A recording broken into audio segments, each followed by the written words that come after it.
નમસ્કાર મિત્રો, સ્વાગત છે તમારો આપણી યુટ્યુબ ચેનલની અંદર। મિત્રો, તમે આ ચેનલની અંદર નવા આવ્યા હો તો ચેનલને સબસ્ક્રાઈબ કરી દેજો અને વિડીયોને લાઇક કરી દેજો। મિત્રો, ગોપાલ ઇટાલિયા ચૈત્ર વસાવા વિશે એવું કહે છે કે ચૈત્રભાઈ જેવો માણસ એક મહિનો જેલમાં રહીને આવ્યો તો આપણે તો ફિલ્મમાં ઝૂકેગા નહીં, આ રિયલમાં માણસ છે કે ઝૂક્યો નથી।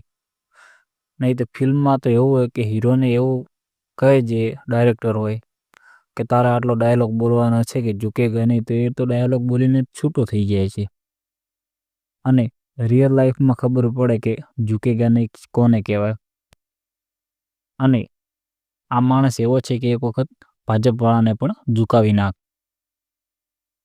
અને રિયલ લાઈફમાં તો હીરો ઝૂકી જાય જો ભાજપવાળા ખૂબ ઉપાડી લેતો।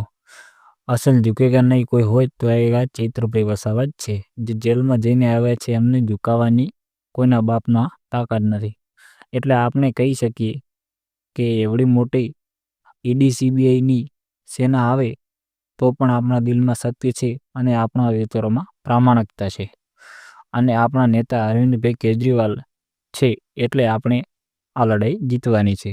તો દોસ્તો, ભાજપવાળા આપણા માણસોનું મનોબળ તોડવા અને એમ કહે છે કે આ પાર્ટીમાં હવે કશું નહીં રહ્યું એટલે તમે પાર્ટી બદલી નાખો, એવું પણ ભાજપવાળા કહે છે। માનનીય અમારા ધારાસભ્ય શ્રી ચેતરભાઈ વસાવાને ખોટા કેસમાં ફસાવવામાં આવ્યા છે।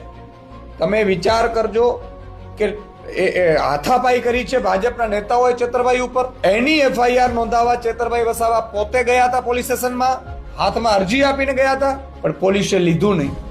અને ભાજપ વાળાનો ફોન આવતા ચેતરભાઈને ત્યાં જ પોલીસે સામી એફઆઈઆર નોંધીને એને એરેસ્ટ કરી લીધા। અને એના માનમાં પણ અમે માનનીય અરવિંદ કેજરીવાલજી જ્યારે વિનંતી કરી તો 24 તારીખે માનનીય અરવિંદ કેજરીવાલજી આદિવાસી સમાજના સમર્થનમાં, માનનીય ચેતરભાઈ વસાવાના સમર્થનમાં ડેડિયાપાડામાં પણ અમે સભાનું આયોજન કરી રહ્યા છીએ, ન્યાય સભાનું આયોજન કરી રહ્યા છીએ।